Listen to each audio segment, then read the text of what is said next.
अध्याय है।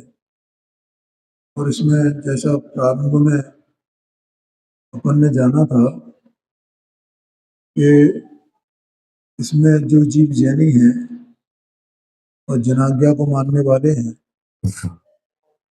उनके भी मिथ्यात्व रहता है। और उनको वो मिथ्यात्व कैसा रहता है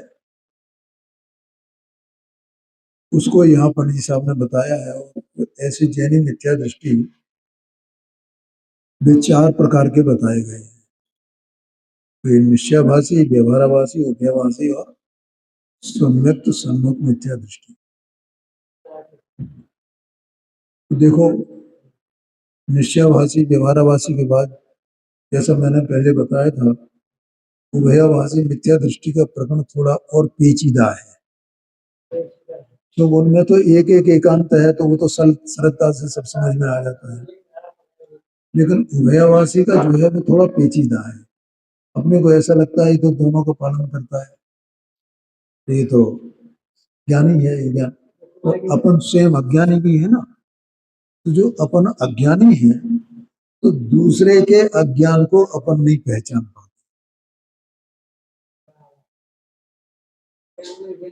है। जो ज्ञानी होता है तो वो अज्ञान को भी जानता है और ज्ञान को भी जानता है। और जो ज्ञानी नहीं होता है, अज्ञानी होता है, तो वो अज्ञान को भी नहीं जानता और ज्ञान को भी नहीं। तो इसलिए अपन नहीं पहचान पाते हैं क्या है। अब देखिए यहाँ पर ये 3 प्रकार के हो गए। अब यहाँ चौथा प्रकार है, इसको यहाँ नाम दिया पंडित साहब ने सम्यक सन्मुख मिथ्या दृष्टि। सम्यक सन्मुख माने ये भी है तो मिथ्या दृष्टि, लेकिन ये निरंतर पुरुषार्थ ही है। ये अभी इसको सम्यक दर्शन नहीं हुआ है, लेकिन अल्पकाल में इसको सम्यक दर्शन होने वाला है। तो वो कब प्राप्त करेगा और कब तक उसको प्राप्त नहीं होता है, और उसकी क्या क्या किस किस प्रकार का उसके परिणाम चलते हैं, परिणति चलती है, और उसे और क्या क्या करना चाहिए, ये सब बातें इसमें आएंगी।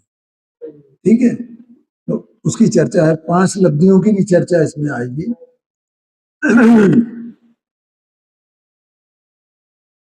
अब सम्यक्त के सन्मुख जो मिथ्या दृष्टि हैं उनका निरूपण करते हैं। देखो, यहाँ जो सम्यक्त के सन्मुख मिथ्या दृष्टि, अगर मान लो कहीं सम्यक्त के सन्मुख ऐसा शब्द है तो वो सम्यक्त के सन्मुख मिथ्या दृष्टि ही समझना। जो सम्यक दृष्टि ही है उसे सम्यक्त के सन्मुख क्यों कहा जाएगा? आया क्या नहीं आया? देखो, इसमें आगे 5 लब्धियों का वर्णन आएगा। देशना लब्धि, विशुद्ध लब्धि, सूक्ष्म लब्धि, प्रायोग्य लब्धि और कर्ण लब्धि। ठीक है, तो पंडित साहब ने गोमट सार की टीका बनाई है सम्यक ज्ञान चंद्रिका के नाम से, इन्हीं ने टोडवेल जी साहब ने। तो सम्यक ज्ञान चंद्रिका की जो टीका है उसमें उन्होंने ये लिखा है, उसकी पीठ काम है। पीठ का समझिए, प्रस्तावना। प्रस्तावना में उन्होंने लिखा है कि जो जीव माने कर्ण लब्धि होती है ना, तो 3 प्रकार के कर्ण कहे जाते हैं। इसमें सब वर्णन आएगा। अधः कर्ण, अपूर्व कर्ण और अनिवृत्ति कर्ण, यही क्रम है उनका। तो जो अपूर्व कर्ण में जो जीव बरत रहा है उसको भी वहां यह कहा कि ये सातिशय मिथ्या दृष्टि है। कब तक? जब तक वो अपूर्व कर्ण का काल पूरा नहीं हो जाता। उस काल के पूरे होने पर वो सम्यक दृष्टि हो जाए। लेकिन उसको भी मिथ्या दृष्टि कहा। एक बार मैं देवलाली गया था, तो मैं एक सज्जन ने, कोई एक विद्वान आए होंगे, तो उन्होंने ये कहा था कि वो करण लब्धि जब होती है तब वो सम्यक दृष्टि होता है कर्ण लब्धि के कारण। तो किसी ने मेरे से कहा है ये कि साहब आप बताओ, आपका क्या विचार है, कर्ण लब्धि के कारण में वो सम्यक दृष्टि है कि नहीं। तो मैंने कहा सम्यक दृष्टि कैसे हो जाएगी, कर्ण लब्धि पूरी होने पर ही सम्यक दृष्टि है, उसके बिना सम्यक दृष्टि नहीं है। अब वो जो द्वितीयोपशम सम्यक जो होता है श्रेणी आरोहण के काल में, वहां भी ये लब्धि होती है, कर्ण लब्धि होती है, वहां भी अधः प्रवृत्त, अधः कर्ण, अधः प्रवृत्त कर्ण और अपूर्व कर्ण, अनिवृत्त कर्ण ये होते हैं। अपूर्व 8वां गुण स्थान तो अपूर्व कर्ण का ही नाम है, और अनिवृत्त 9वां गुण स्थान का नाम ही अनिवृत्त कर्ण है। तो वहां जो कर्ण होते हैं, तो वहां वो सम्यक दृष्टि होता है उस काल में। लेकिन यहाँ तो जब इसे पहली बार सम्यक दर्शन प्राप्त करता है, तो वो सम्यक दृष्टि नहीं होता, वो सम्यक के सम्मुख सम्यक दृष्टि होती, ऐसा समझना जी। आया है तो सो कैसे, हाँ हाँ बिल्कुल। तो अब अपन इसका विचार करते हैं, देखो ये लिखते हैं, कोई मन कसाय आदि का कारण पाकर ज्ञानावरणादि कर्मों का क्षोभ हुआ, जिससे तत्व विचार करने की शक्ति हुई। पहली बात क्या हुआ,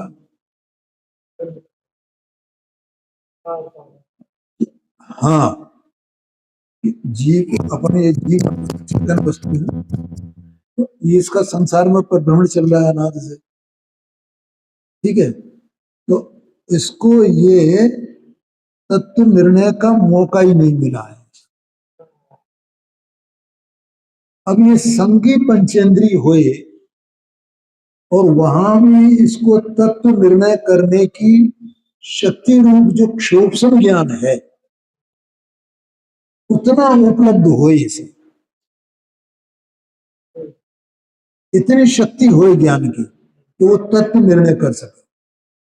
असंगी पंचेंद्रिय वो तत्व निर्णय कर सकता है क्या? संगी पंचेंद्रिय कर सकता है।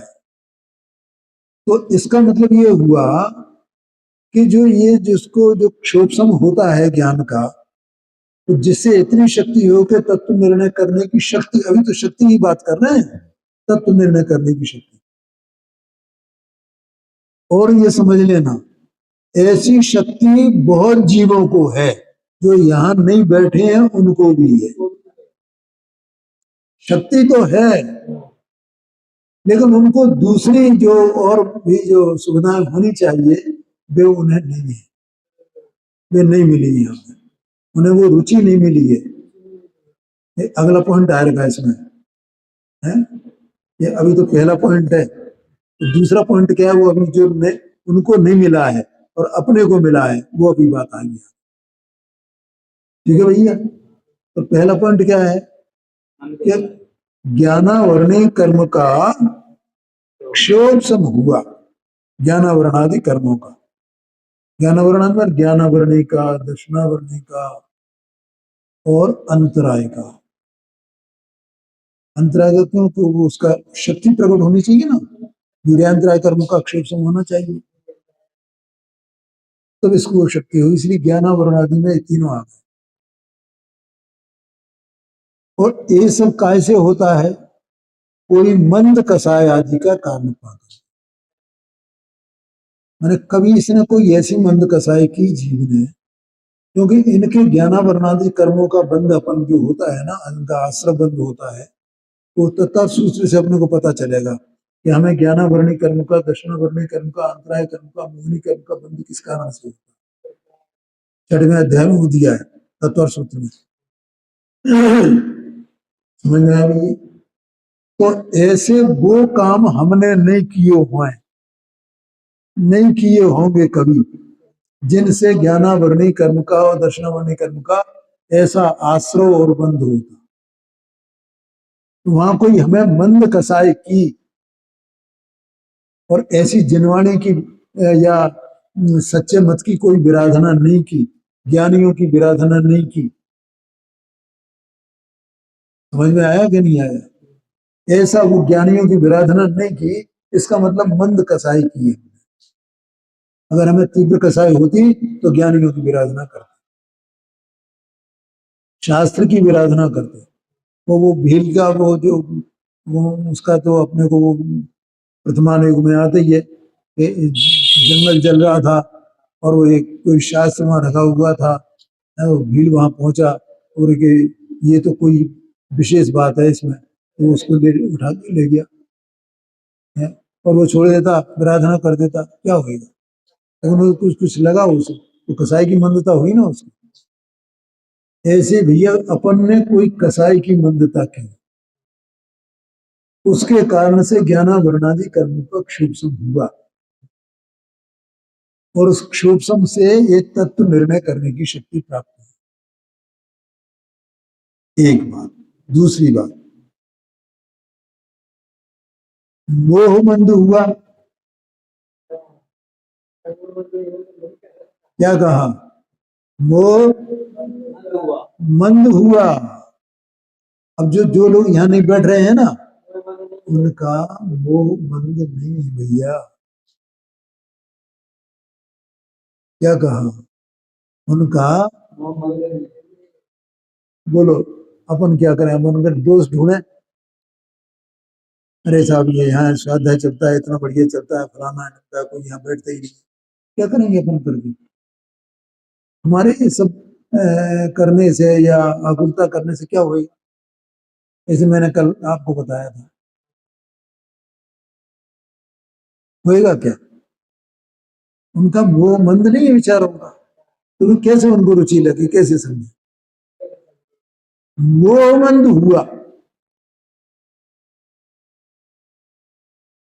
जिससे तत्व विचार में उद्यम हुआ।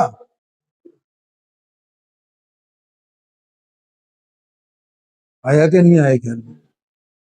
अपना यहाँ उपयोग लगता है समझने का, ये मोह मंद हुआ है। अब देखो कल जो महिलाएं आई उधर से, कितनी 7-8 महिलाएं थी, आज 3 ही रह गई।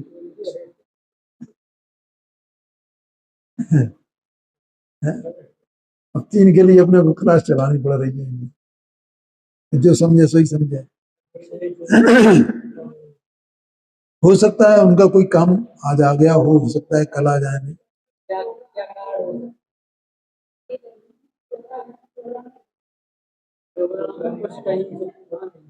अच्छा अच्छा अच्छा, हाँ हाँ, वो ये हो सकता है, तो मैंने कहा ना ये हो सकता है कहीं मुझे। हाँ वो मंदिर में लिखा हुआ भी था कि 9 तारीख को शाम को पुरस्कार वितरण है, ऐसा कुछ, ऐसा कुछ था वहाँ, तो हो सकता है वहां चली गई। हाँ ये बात सही है। तो तत्व विचार में उद्यम हुआ, क्या नवीन भाई? तत्व विचार में माने एक तत्व विचार का पुरुषार्थ करने लगा है, ये सोचने लगा, इसको प्रश्न आने लगे, समाधान खोजने लगा, ये तत्व विचार में उद्यम है। या तत्व विचार में उद्यम मतलब प्रश्न आना, उनके समाधान खोजना है। जैसे तुमने बताया ना कि कोई भी एक बात मैंने कही, वो रात भर चिंतन चिंतन उसका चलता रहा, ये सब तत्व विचार में उद्यम हुआ है। ये कैसे होता है? मोह मंद होता।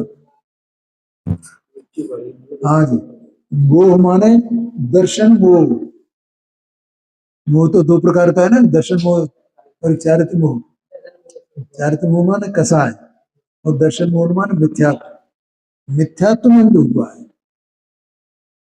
तो तत्व विचार में उद्यम हुआ है। और बाह्य निमित्त देव गुरु शास्त्र आदि का हुआ, और बाहर में ये निमित्त मिल गया,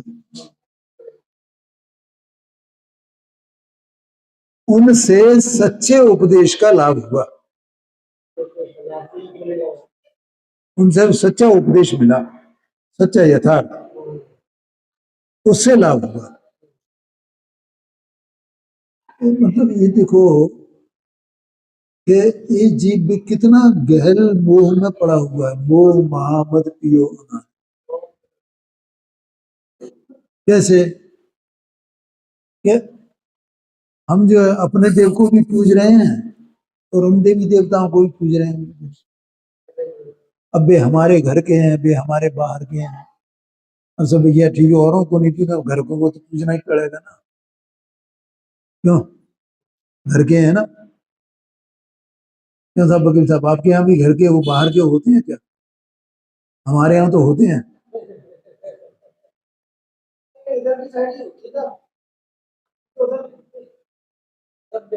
अरे सब जगह होते हैं भैया, ऐसी बातें कर रहे हो। नहीं नहीं, आपको पता नहीं है ये। हाँ जी, सब जगह होता है, सब जगह की कहानी है। घर के बाहर के ये वो। तो ये क्या है, क्या है, कितना कितना गहल है ये चीज। तो अपने यहाँ भी आ जाएगा पूजा करने के वहां। मुझे वास्तव में बड़ी करुणा, और मैंने इसलिए इनको अभी ये जो चलाया था ना, इसलिए वो कुदेवादक का मैंने प्रकरण इसलिए लिया। और ये इष्ट क्यों है? हम जब उनकी बात नहीं बताएंगे कि वो कुछ करते ही डरते नहीं है, तुम काय को मरे जा रहे हो। इसको कितना डर लगता है, कितना भय लगता है कि ये हमारी कुछ प्रतिकूलता खड़ी कर देंगे, कुछ ऐसा कर देंगे, कुछ वैसा कर देंगे। हाँ, नहीं पूजेंगे तो क्या हो जाएगा, नहीं पूजेंगे तो क्या हो जाएगा। है? जितने जैनी निकलते हैं ना हमारे यहाँ से, लोहा मंडी से, वहां सेवानगर से, और जितने वो हिंदुओं के मंदिर बने हैं ना, तो सब पे कर करके चलते हैं।